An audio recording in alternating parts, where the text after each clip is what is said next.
first of all, I just wanted to thank Respect hugely in the North West and some of the campaigning. I was just absolutely delighted that you were willing to support us. It made a huge difference to me, feeling that support was there from the left. It was just, and in a way, although it was really disappointing to get so close, I don't think we'd have got so close without that little bit of support. And I think we did okay, but really disappointing at the same time.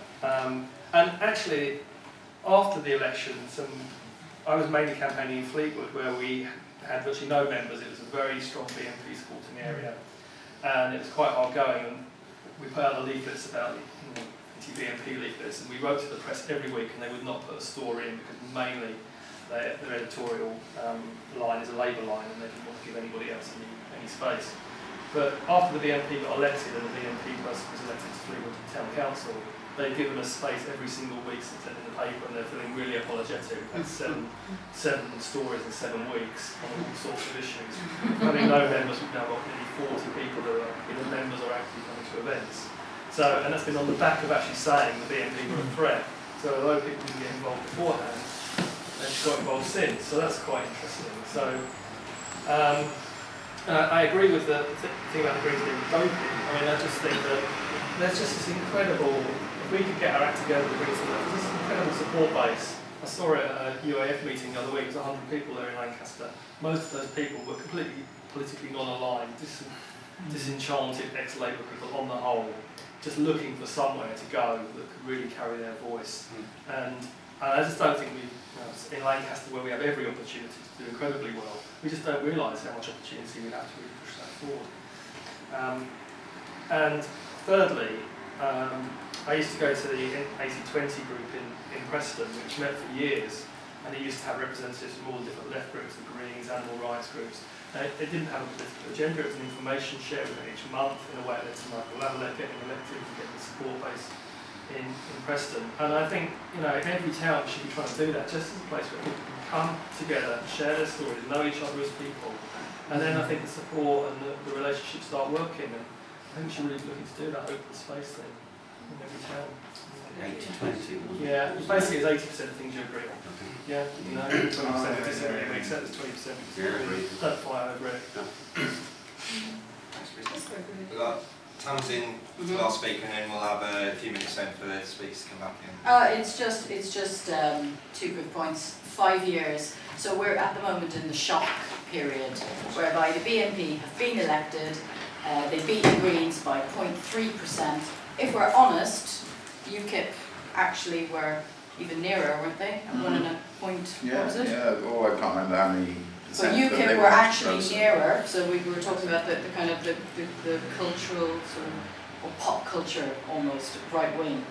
Okay, so we're in the shock period now of BNP elected.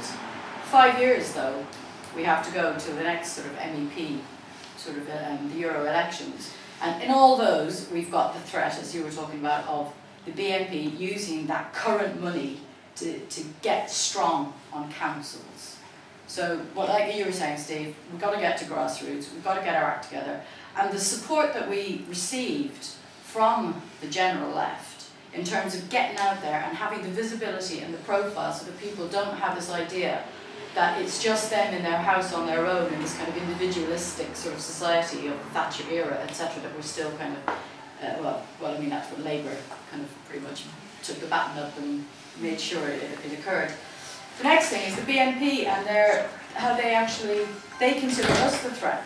Yeah. On their website, I was watching it like during the election, and they talked about the Greens all the time.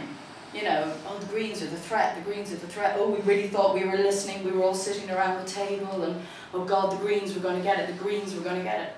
And they talk about us because they do realise, and they know from the doorstep as well, that we are the threat. And we need to remember that and have the confidence. I think it goes back to this key word, dopey.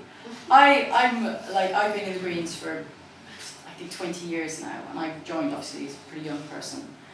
And I remember first walking in and going, right, okay, let's get action, all right, because I was a real animal rights militant. Yeah, let's go. Have a cup of tea and dope was the key. They were just sitting there like this with their trolleys, and I was like, oh right, I'm straight edge, I've got a black cross and I'm ready to go. Okay, Yeah, but the fact of the matter is, the Greens that I know are not actually like that now. I find that the reason that we've got such sort of the momentum, we've got the highest rise in votes, don't we? Mm-hmm. Like if you look at all the other parties, it's Chris's the sacred Greens. chart. Yeah. His favourite His favourite graph.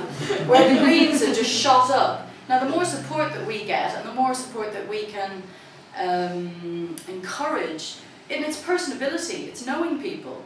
It's like, you know, like I know a lot of people vote for Steve in our board because they know him. And they're anarchists.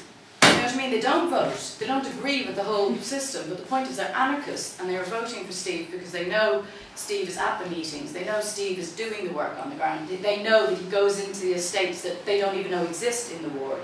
The real working class, original, grotty, completely falling down because they've been pissed on by Labour. And Steve's picking up those votes. And like, you know, yeah, we unfortunately we lost the seat, but only by 50 votes. And the point is, activists everywhere are now kind of getting together and really, really, really getting that momentum together. And I really think it's fantastic that finally we're getting that unity. I know he was saying there about, you know, encouraging the unity spirit, and it's brilliant. It's really beginning to work. That's all I've got to say is that, yes, let's keep the unity, let's keep that, because honestly it's fantastic. I'm so pleased and so optimistic that we can keep that momentum going for the 5 years, if we get that. We have to back socialists in the north of Manchester. Oh yeah, yeah, but no, what I'm saying is it's a two-way thing. Right. Unity is unity. Absolutely. So you do best for each other wherever you get the best outcome, end of. Yep. Okay. I was going to take one, yeah, I'll take you and then we'll finish about 5 minutes later, we'll bring in the speaker.